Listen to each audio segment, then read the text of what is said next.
Welcome to the Afrika for Almans podcast. In this week, the land of the free lies ahead of us. It's time for Liberia.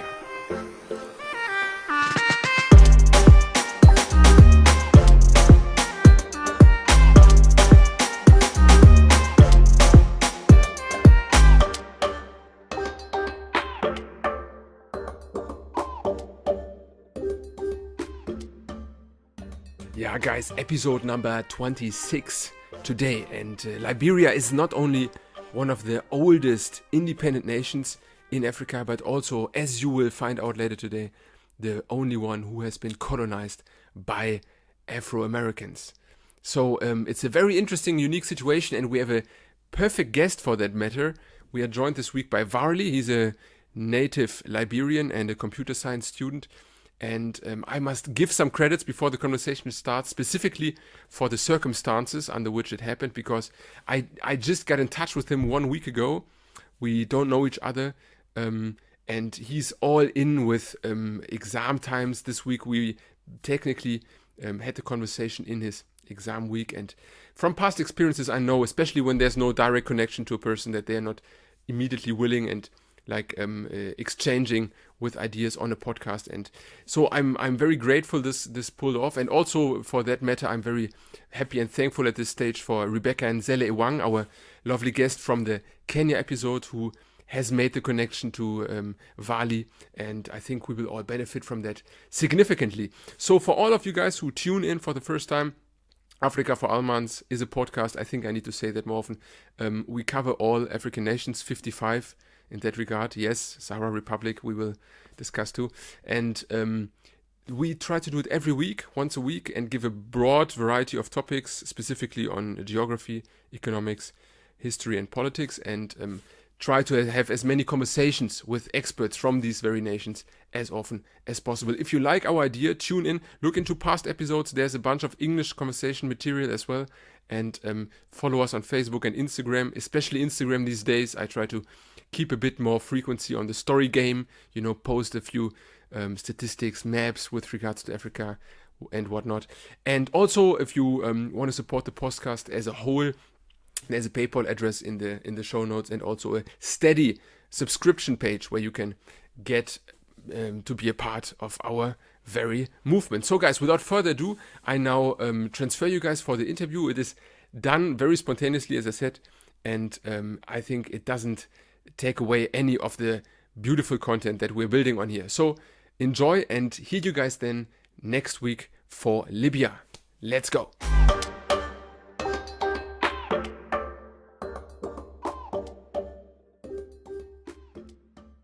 Yeah, welcome guys to Afrika for Almans this week with our episode about Liberia, and I'm for this one joined from Ankara by the computer science student Varlee Sesay.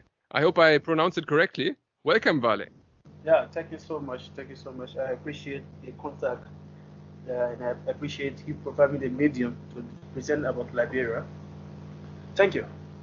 Yeah, I'm very curious. It's a very how do you say, under the radar place, I would say, in a way. And maybe, to give our audience some idea of where we are exactly, could you maybe explain us a bit on where Liberia is located? Oh, okay.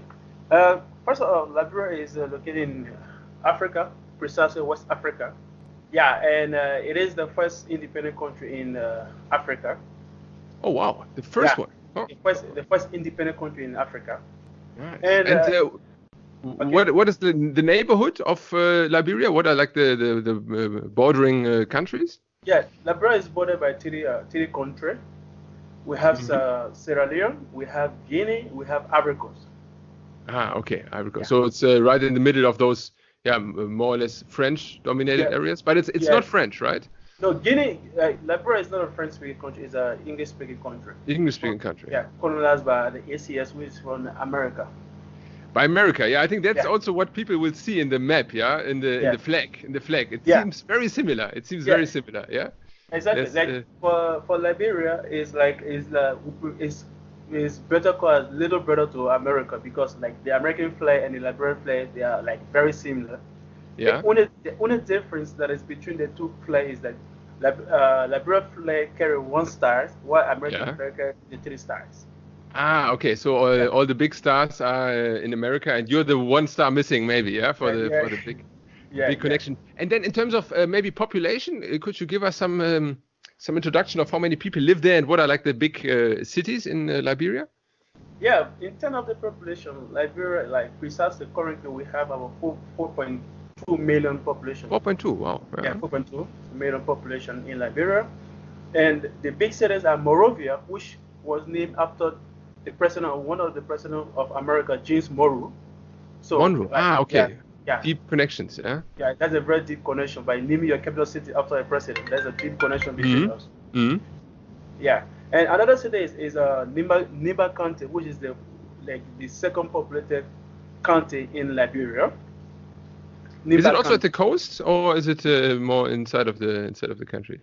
like it is inside of the country actually. Hmm. Yeah, Interesting. I mean, that's a very long coast because I just see the map now and it's like very yeah, it's like very, nearly 50%. Yeah, it's like yeah, yeah, half of the country is on the coast, and it must yeah. be also very, in terms of yeah, like let's say climate, it must be very tropical. Yeah. Yeah. The climate is a tropical. It's a very tropical climate actually. It is.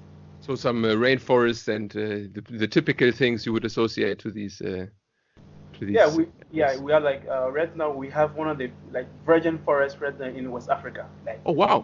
Huh. a very green climate we have in West Africa. Yeah, forest. So and if we speak now, I mean, you already gave a few hints. I think if we go to the origin of Liberia, of course, there's the colonial aspect, but in terms of ethnicities, what kind of people used to live there and maybe live there today? Is there still the same population or?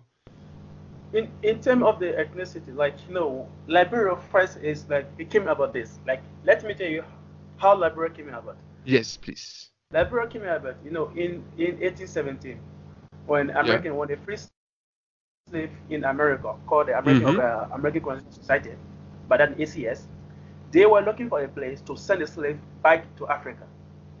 All right. Ah, okay. Yeah. So African slaves who was by then already used on plantages in America, they wanted Yeah. to Yeah. get rid of them. Yeah. They Interesting. wanted to get rid of them to send them to Africa.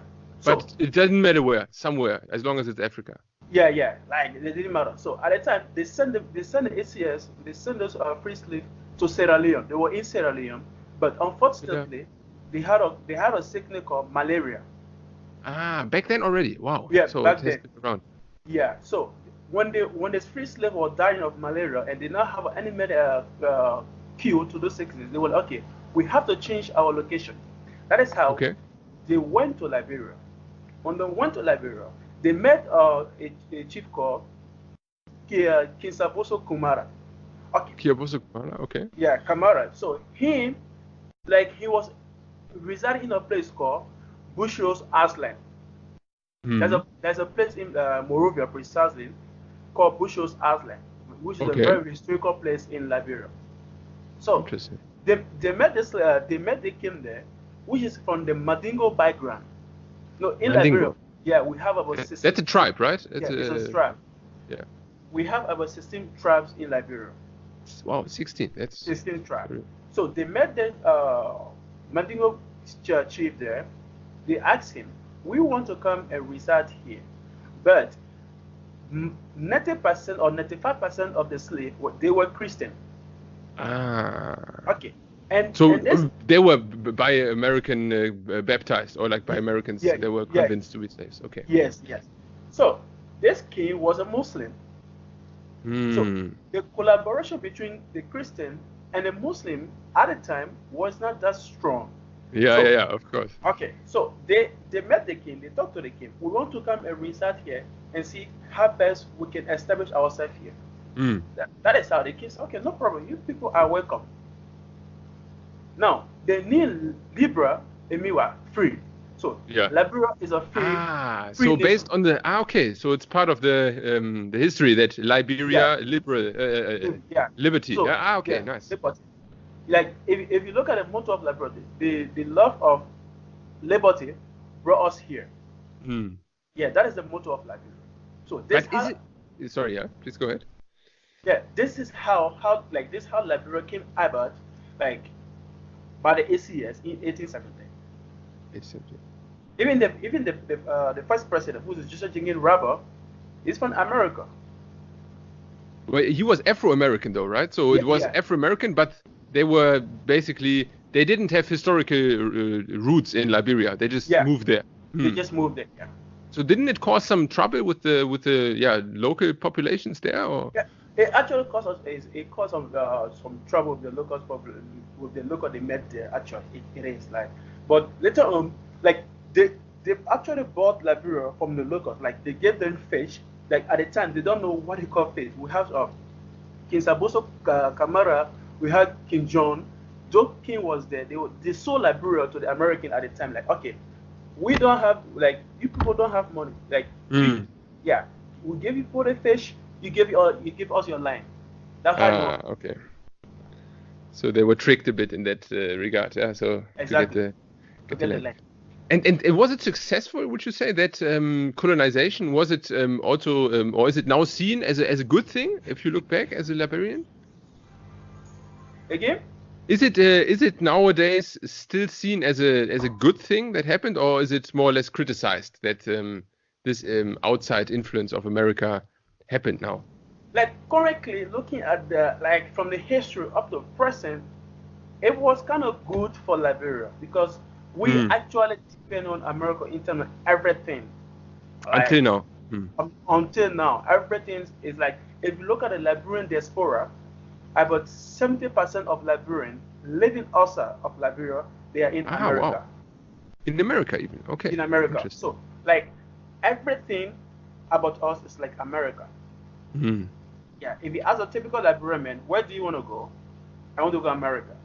Everyone knows about America. So it's like historically, like America is a very good nation to us as well.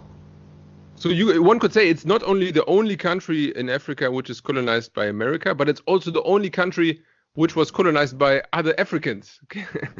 Yes. Yeah, very unique. Very unique. Yeah. Interesting. And okay, so we're now in like 1850-ish, this area, but then afterwards, I mean, there was no such thing as independence struggle anymore, right? So they would already, was it like a democracy, or how would you describe it? Maybe the form of government back then. You know, at the time back then, it was it was a form of like democracy, like I can say semi-democracy. Yeah. So like when they like, even in terms of leadership, those guys at the time, they would just let someone, okay, you become the president and you become the vice president. Until after a certain period, they started to bring in voting system, where only the guys are allowed to vote. The women are not allowed to vote. Just the men are allowed to. But I think that's normal for those times. Yeah, I mean that's everywhere in the world back then. I mean it was old school system of that. But was it still run by America, or was it run by the Liberian populations? No, it was actually run by America. There was still influences, yeah. Yeah.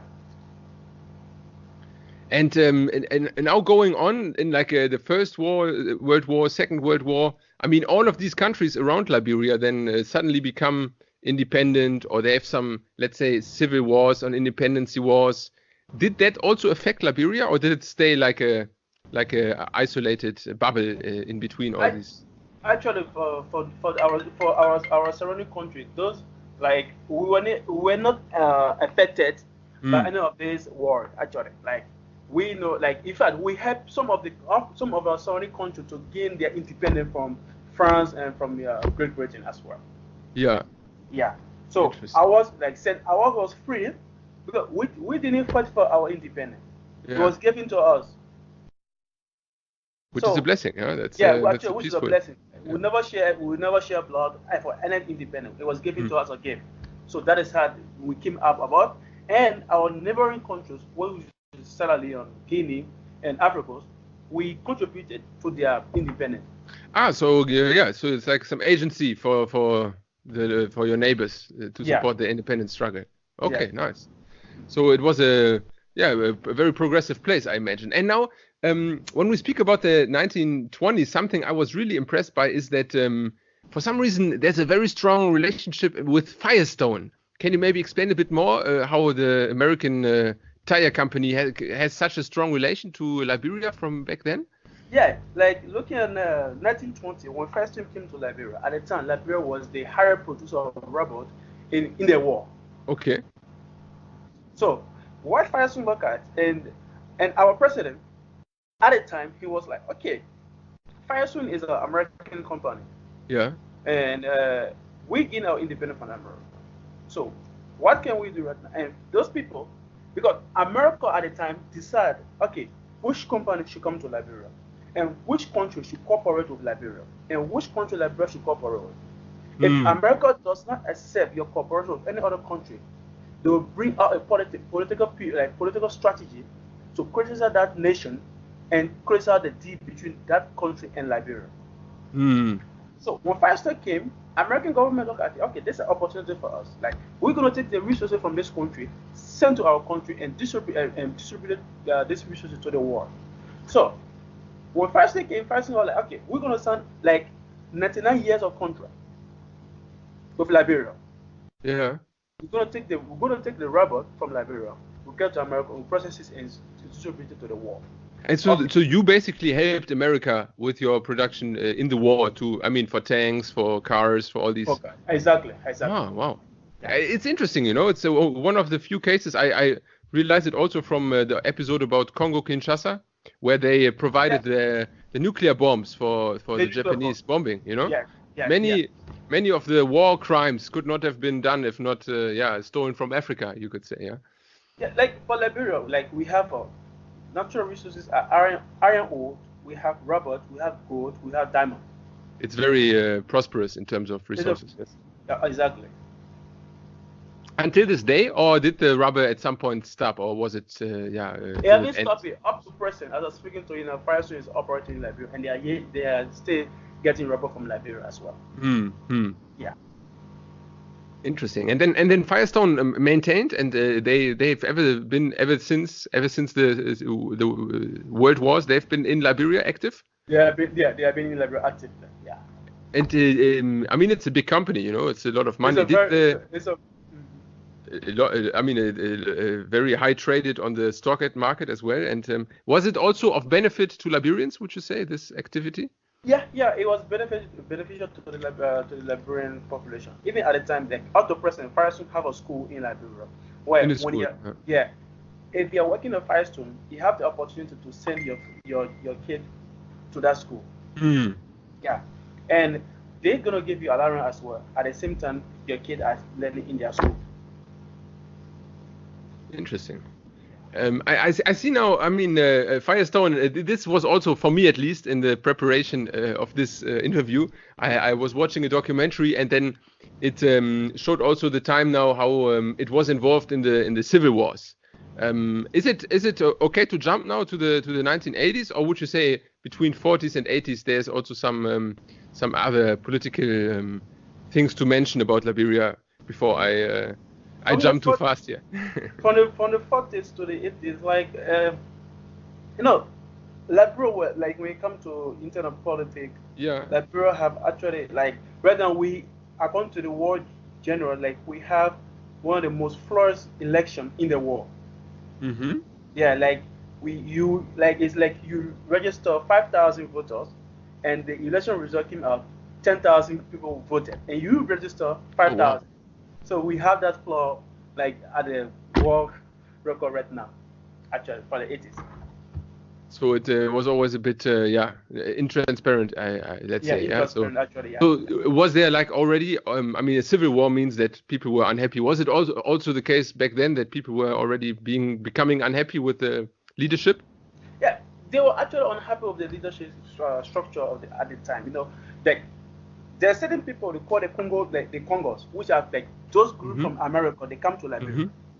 Like the typical Liberian man cannot work on serve in the government, neither in any government institution. Even at the time, a typical Liberian, if you want to go to the university, you have to change your name to a Western name. Like, for example, if my name is Varlee Sesay and I want to enter the University of Liberia at the time, I either change my name to Josh or Peter. Oh, so you have to take American names, basically. Yeah, you have to take up like American name precisely. Exactly. If you like, if you want Okay, to, that's why also the presidents here, William Tubman, William whether Tolbert, they're exact, always named they are, American. Interesting. yeah, Okay. yeah. If you look at Joshua Jigging Rubber, up to Eddie Johnson Sirleaf, like let me say Charles Taylor, up to Charles Taylor. Yeah. If you look at the Kinley, they are all American names. Oh, but they were not Americans. They were just named. They were just like their name was just changed. So like you should have American name in order to be in the University of Liberia or in order to become the president of Liberia.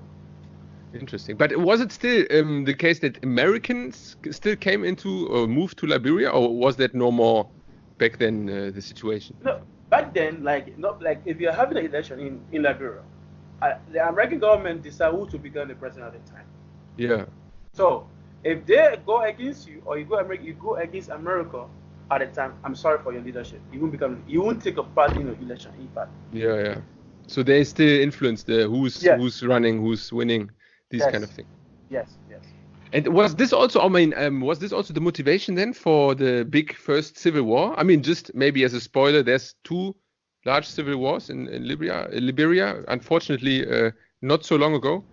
And was that also the case then, that people were unsatisfied with maybe American influence or these things? Or what led to this? What would you say? What led to this? What led to the civil war in Liberia is like, especially for the 80s, like for the 80s war, is like there's some of a poor governance from the presidents at the time. Yeah, but we have the former president Samuel Kanyado, which was a native president, like a native-born Liberian, typical Liberian. Yeah. When he became president, people felt that, hey, we are being liberated. Now we have our own people in power. Finally. So, are we going to be happy? I thought sometimes there was some like secret killing of people, and typical Liberian was like, the population was like, we have our own brother into power, and this is happening. So what happened? We have to rebel ourselves against this guy. So, now, the history is this. Charles Taylor was imprisoned in America. Imprisoned in America? Yeah, in America. Oh, wow. So wait, maybe this name will come up a bit more often, Charles Taylor. He is a natural born Liberian? No, Charles Taylor is like, it's natural born Liberian who was born in Ganta. Okay. Now, when you're imprisoned in America, the history tells us that the American government needed someone to come to Liberia to fight against Samuel Kanyado. So he was instrumentalized, you would say. So when he came to Liberia, they freed him. Like some people, according to history, he escaped from prison, and some people said that he was free from prison. So when he came to Liberia, he looked at the situation. He went back to Libya, where he met Colonel Mohamed Gaddafi, the late Mohamed Gaddafi. Yes. He was in support of him. Okay, interesting. Wow, that's a very powerful connection. Yeah, if you are a Liberian with Libyan money and U.S. power, that's very, very. So Chatila did his military training in Libya with some guys to come and fight against Samuel Kanyado. Now we are talking about how the war started. So they have the NPFL. NPFL is the rebel army of Charles Taylor. Yeah, of Charles Taylor. Okay. Now the NPFL, when they were founded, it was formed by, now we have one of the government, the legislature, called Prince Johnson. Yeah, Prince Johnson was. Is a general or? He was a general at the time, Prince Johnson. Okay, Prince. Okay, Prince Johnson. Huh. Prince Johnson was a leader at the time, working along with Charles Taylor. Okay. So those 2 guys versus the government. They went against the government. So when they came to Liberia, after succeeding in some, claiming some part of Liberia, they said, okay, now who is going to become the president between Charles Taylor and Prince Johnson? So wait, but what happened to the initial president? Yeah, I'm coming there now. Before getting to the initial president. Yeah. So take your time. Okay, they said that if we come to Liberia, we conquer Liberia, and we grab the president, who is going to replace the current president at the time? Yeah. So it was an argument between the 2 leaders, the NPFL. Yeah. Chancellor said, I will become the president and I will call for election. Prince Johnson said, no, I am the typical Liberian. You came and met me here. I joined your group because my people were suffering from Doe, which is Samuel Kanya Doe. So you cannot come here and say that you are going to become the president while we are on the ground. Yes. So the MPFL, who's operating by Chancellor, they split it. Now they have the MPFL, and they have NPFL, another MPFL too. So Prince Johnson was occupying the other MPFL, and Chancellor was occupying the other MPFL. Now, so they already divided before they even begin the war. Wow, that's crazy. That's crazy. So when they divided, now Prince Johnson and Chancellor, they went against one another as well. So it's a three-dimensional war. Three-dimensional, exactly, three-dimensional. Chancellor is fighting to come to the president. At the same time, he's fighting Prince Johnson. Prince Johnson is coming to the president. At the same time, he's fighting Chancellor. Wow. So they were like that. Sounds very bloody, very bloody. Very bloody war. So now coming to the atheists as well, they came to Monrovia. When they arrested the president at the time, Samuel Kanya Doe, it was Prince Johnson that arrested the president. Yeah. All right. Now he killed the president. Which year are we talking about when he killed the president? We are talking about the 1980s. 1980. Okay, still in the air. Okay. Yeah. So when he killed the president, now Chancellor said, okay, now you have killed the president. I'm going to become the president. So Prince Johnson and Chancellor, they went against one another again at that same position. But luckily for Chancellor, he was sworn as president for the Liberian people. He won into election for Prince Johnson and other people. He won the election like about 70% vote. Oh wow! So they held a real election after the killing of the president. And Taylor won. Yeah, Taylor won the election. Now coming to 1990, Taylor won the election up to 2003. Even in 1990, the war between they have another faction from Sierra Leone called RUF. Yes. Okay. This RUF, which came from Sierra Leone, supported by some Liberian and some collaboration of Sierra Leone and Liberian to come fought against the past president, who was Samuel Kanya Doe. So, like, Chancellor came to Sierra Leone, he got mobilization from Sierra Leone, he came to Liberia. Prince Johnson, the same thing, he went to Sierra Leone, he got mobilization from Sierra Leone, he came to Liberia. Huh. Yeah. Now, when Chancellor was in power, there was another group, like, as I mentioned before, the Mandingo people. Yes. Okay. Chancellor, he was against the Mandingo people as well, and he was torturing the Mandingo people. So, when the Mandingo people got up, they said, "Hey, we have to stand for our right as well. We are a citizen of this country. This man cannot come here and start to kill our people secretly." Maybe just to get an idea, how much % of the population is Mandingo, would you say? 10, 20? Currently, the population of Mandingo is like around 15 to 20.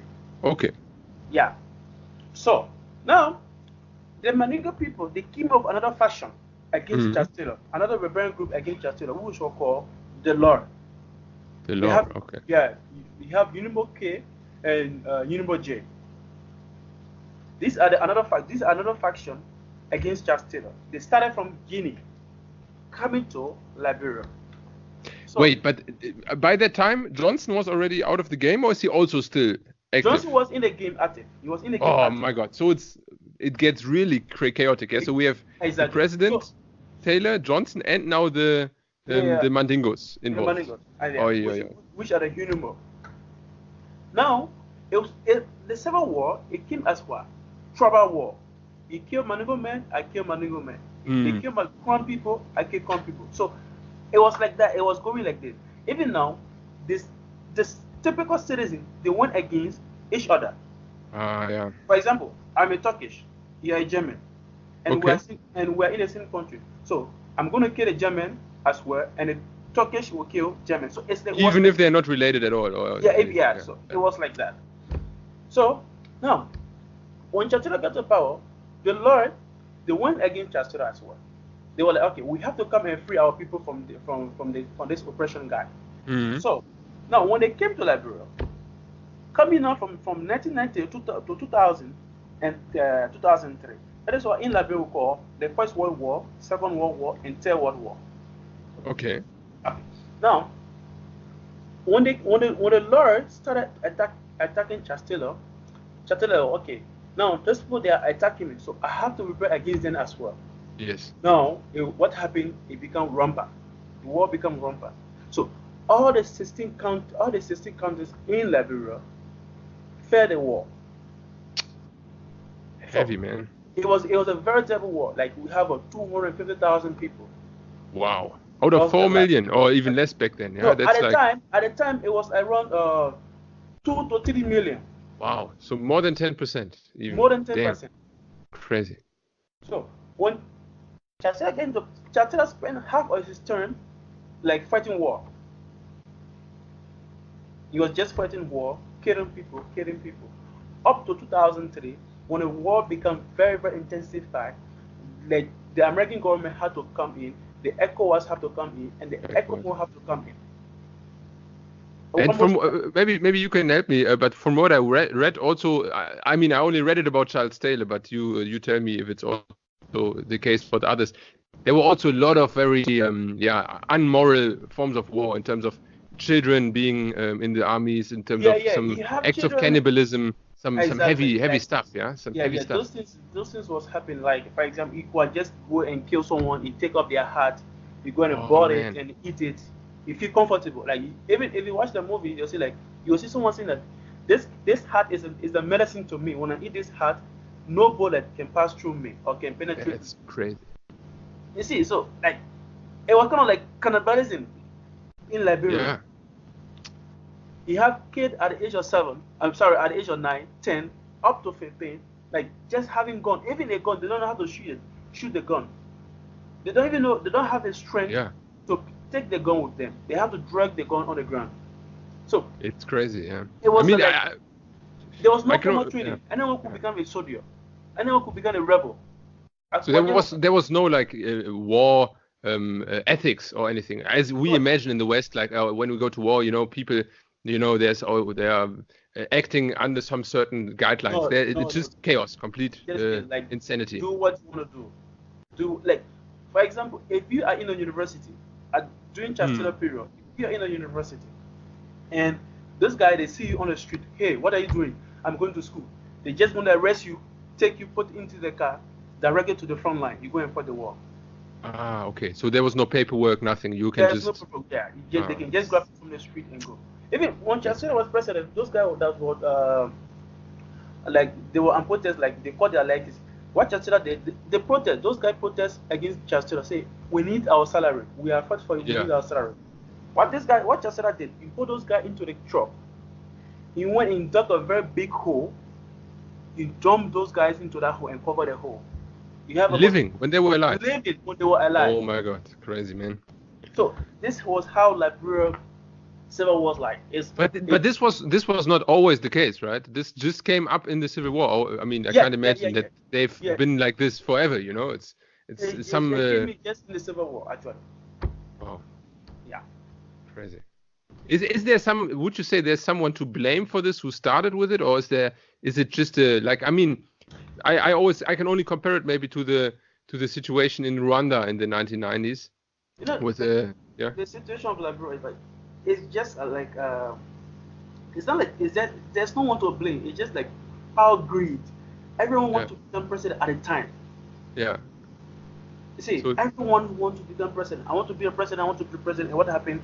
Like it does. Okay, now you are a Mandingo, you are a Mano, you are a Crown, you are a VAT. So you cannot become president. That other people say, okay, we're going to be president, and they will start fighting as well.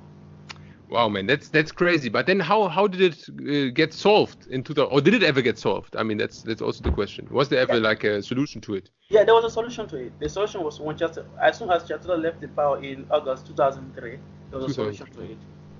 Like we have ECOWAS, we have ECOMO, we have the American government. So when Chancellor left, they said, okay, we need to get the internship government So they have an internship government who was on laid back just for 3 months. The vice president took over. After the vice president took over, they selected another president, which took up us to the election 2005, from 2003 to 2005. Yeah. We have an internship government. In 2005, we had a democratic election, first democratic election since 20%, about 20 years. When Ellen Johnson came into power as well, she came into the book. I mean, that's just so short time ago, it's like 15 years. Can you overcome all these horrible, let's say, experiences as a nation in such a short time? It's difficult to just overcome all this experience, because like the victims, their relatives, those that was victimized, their relative can never forget about those things. Like you can see someone saying that they killed my father right in my presence, they killed my mother right in my presence. So they cannot just overcome those things. It's gonna take us up to 40 to 50 years to just overcome those things. And I imagine also, especially the kids, when you grow up at age 9 or 10 as a soldier, I mean, there's no morals anymore for your life. You will be, to some extent, even become worse. Some of those guys now, they are like, if you go to Morovia, like some of those guys, they are get to somewhere, just like they want to recover themselves from that past. Yeah. But it's kind of difficult for them. Like the Liberian government need to do many work to reintegrate those guys into the system. But even themselves, they are feeling guilty of themselves that what we did was very bad. Yeah. One question I have, I mean, I only know it from, let's say, the European perspective with the Nazi crimes and the genocide and what happened also under Stalin in the Soviet Union. Most of these things were in a place where there was no more religion or anything. Is there some religious connection for Liberia, even in the Civil War or in nowadays, to help maybe also with these traumas? Yeah, there is actually the religion organization. They are trying their best to help us to overcome this trauma. There is, yeah. And is it more Christian or is it Muslim, or which is like the dominant? It's just a mix up. Like, for example, you have 5 Christian, 5 Muslim, 5, like every religion is a part of it. So it's peaceful. It's not like in like Nigeria or so where there's no. It's divide. It's very much peaceful. Okay, wow, man. I mean, I assume you are also in my age. Did you also grow up in this time in Liberia? Yeah. I grew up like. How was it as a child also to experience it? I mean, it must have been very hard. Yeah. It was very hard. Like it's very difficult. Like coming up, like seeing dead body on the ground, walking, like taking someone intestine from their system. Yeah. Making it out of rope. It was very terrible experience. Actually, it was. Okay.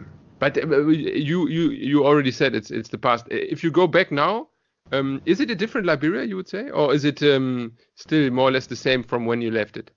Like it's not the same. Like it's different Liberia right now. Like we have a former president, Johnson Sirleaf.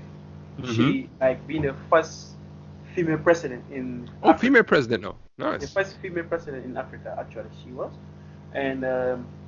She actually did her best from 2005 up to 2017. Yeah. She was in power for 12 years. She actually did her best. She tried to change Liberia, and which this is the change, and this is the democracy that we are enjoying now. So there is typical different Liberia that if I go back to Liberia, it's going to be a different Liberia that I'm going to see as well. Yeah. Okay, and maybe something related to this. I mean, in a time of war, it's very hard to maintain, let's say, an economy or any business or anything. Is there also now starting again some economic activity, would you say, after all this war? Exactly. Like there's a lot of economic potential right now in Liberia, like, especially for this current government. Their main aim is the economy, is how to boost the Liberian economy. Like so, they are actually getting companies from other parts of the world to come to Liberia, as like companies like Firestones, to come and establish in Liberia, boost the economy up. Actually, they are working on that as well. And I see now that I mean, you said that it's very much based on natural resources. Is the economy still mostly around that, or is there also some form of, like, I don't know? I mean, you're an IT person, maybe some kind of IT activities or some other sides of the natural resources, some economic activity. Yeah, like the economic activity is not actually based on the natural resources because if right now looking at the rubber price on the world market is decreasing. You're So right. You're right. Rubber is yeah, so very we cheap. are yeah, it's cheap. So it's not like before, which means the economy is not actually relying on the robot right now. And Okay. yeah, and what we're actually relying on is just the commodity that are coming from outside and what because right now producing in Liberia is very much limited. So we're Mm. just like importing instead of exporting. So when you're importing, your economy becomes a little bit like shivering. But when you're exporting, you have a strong economy. So for Yeah. I Liberia, mean, yeah. we are It's not like selling relying. and buying. Yeah. I Yeah. mean, it's So easy. for us, we're like buying instead of staying selling. We are buying actually. I mean, since you say it's a lot of buying, is China also a big player in modern Liberia? Like for current, China is not a very big player. Like China is not a big player in modern Liberia now. Like one of the countries that are very big player into the Liberian economy because we have the example like Turkey. You have two Turkish companies now in Liberia. They are Okay, getting they are, Turkish. yeah Ah, they are interesting. getting a gold from Liberia. Those two Turkish companies, so they are getting gold from Liberia. Was So it also the reason you were deciding to go to Turkey, or is that independent of the? no, mine is independent. Like I just came out here Yeah. when to come to Turkey. But I mean, it's true. I remember, I mean, you're a friend of Rebecca, yeah, who was Yeah, also on my podcast on yeah, the Kenya episode. Best greetings, Becca, if you hear this. And she was in Liberia, I remember, for some Turkish infrastructure thing, right? So yes, I it's know. Yeah, it is coming. There's activities coming, huh? yeah. There's another activity coming from Turkish as well. And the US is still also, would you say, involved in modern Of Liberia, course, or is it? of course, they are involved in both modern Liberia and post Liberia actually. Both good and bad, you mean? I Yeah, mean, yeah, it's a difficult situation. Yeah, man. I mean, thank you for that insight. Looking back, it seems very messy. I think, especially with the civil war, you don't know who's who, and I mean, if you said it yourself, it became very tribal, I guess, to the end, right? It was. yeah. So let's I guess hope then that these situations can, in the long run, be a bit more fixed. And something maybe about you more personal. I mean, you said you're now in Turkey studying, and you grew up in Liberia. Is there also chances for people in Liberia to go to university or these kind of things that you now do in Turkey, or is it only possible if you leave the country? No, like if you're in a country, you can go to the university in Liberia as well. Like it's just based on what you want to study. No, Mm, it's not every department that are open in Liberian universities. yes. So So I would it's a bit like limited. yeah, so it's very much limited. So you have to come out, get the education, go back to Liberia, and integrate yourself into the system. You see, how best you can help the system. Like no, we are achieving from outside. No matter what happens, we have to go back to our country. So that's And also your objective to find your degree or to finish it in Turkey and then establish something back home. yeah, exactly. That's my objective. That's my like major objective. That's Like very nice. I cannot just spend my entire life outside. I like Turkey. Like for Turkey, other European countries they have the system there already. Like for Hmm. some African countries, the system is there, but who to implement the system? That is one of the problems. That's one of the questions we have to ask ourselves as a youth in Africa. Yeah, Not I just mean, true. And then also, I mean, from a German perspective, at least, often these questions come up with, property rights and these kind of, let's say, institutional aspects. yeah. You don't know it, the investment infrastructure and these kind of things. It's always there's some critique, but maybe different from business. Would you say that there's still some touristic activities? Yeah, there's some tourist activity actually. Yeah. Yeah, it is. It is like tourists nowadays are going to Liberia now, and even the government is like opening a tourist sector right now for the tourists. So Liberia is now welcoming more tourists than ever before. I mean, it's a beautiful location, right? We have the rainforest, you have It's the Atlantic very coast. it's very much beautiful. Like it's a very beautiful location actually. Like everything are available in Liberia, especially the food, everything is really like. Nice. I mean, this is also a part of the concept of the podcast to advocate maybe a bit for underrated African nations. What would you maybe, as one place, as your favorite place, what would you recommend a tourist coming to Liberia? What should he definitely see? Uh, like what you should see is you see the like you should go to Nimba County, where you have Nimba County. Okay. Nimba County. Nimba. Like, is a very beautiful place. You should go to Lofa County. It's a very like another beautiful place. You should go to Buchanan, another like Grand Bassa. It's another very beautiful place in Liberia. Like those are the places where you are there. You can see the level of. You can see outside of Liberia. You see how Liberia is like. What do they really mean by Liberia? Because those are the historical places. Historical places. Okay, so even before the American colonization, like a deep historical part. Yeah. Yeah, nice. I mean, okay, then last but not least, I mean, this format is called Almans, so I need to have some German content. Is Germany of any, I mean, let's say maybe other way around.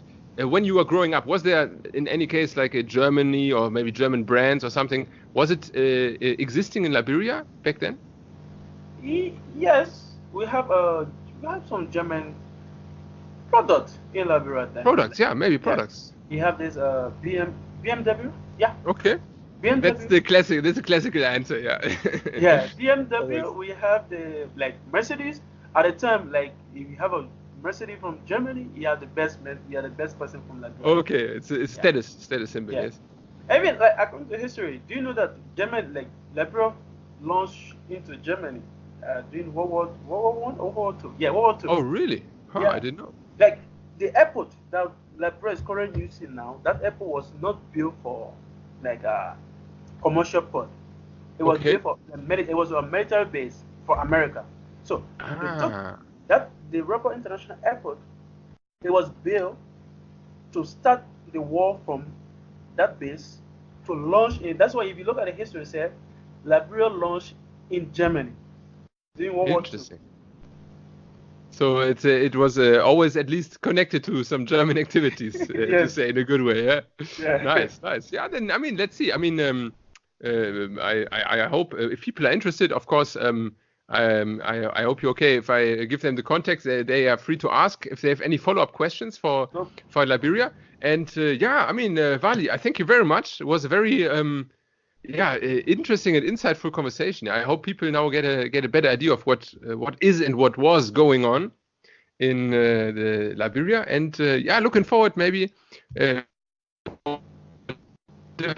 speak to you again. Yeah, no, the last words belong to you. Yeah. What I have to say now is like I will appreciate you. Thank you very much for having this platform. You know, this is not just about Europe. You know, you have to come to Africa, like least developing country in Africa. Like, it is a big task. 55 weeks, my friend. 55. Yeah, like I know the way the mentality of the Westerners about Africa, like Africa, like it's a poor country. I can tell you, Africa is not a poor nation. Definitely. Africa is not a poor nation. If you look at right now, almost 90% of the European product, resources or natural products are from Africa. Yes. So Africa is not a poor country. Let me tell you something. If Africa stopped to send their natural resources to Europe, to America, definitely there will be one of the biggest crises on the world market. Absolutely. If you look, especially now with the modern technologies in Congo and a lot of these countries, you know, with the cobalt and coltan industry, it's crazy. It's crazy. Many continents now depend on Africa. So what my last one to explain to the Africans, we should not give up. The time will come, Africa will be like Europe, where people will be coming from Europe to come and reside in Africa. That is the right mentality. That's very nice. Very constructive. I think with that motivational finish, we keep it in mind. Yeah, Africa's coming, and I think it's better to be aware of it earlier than later. You know, I mean that's also part of the concept. Exactly. Look at Rwanda; they are producing, like they are growing up. Absolutely. So, anything. Same situation. Genocide, and now it's coming up again. It's a good example. So like many countries will be like that. So 10 years from now, Africa will be another country. Another continent. Let's hope for the best, and we will both watch closely. Yeah, definitely. My friend, have a good one, and thanks for joining. I hope to see you soon. No problem. Thank you.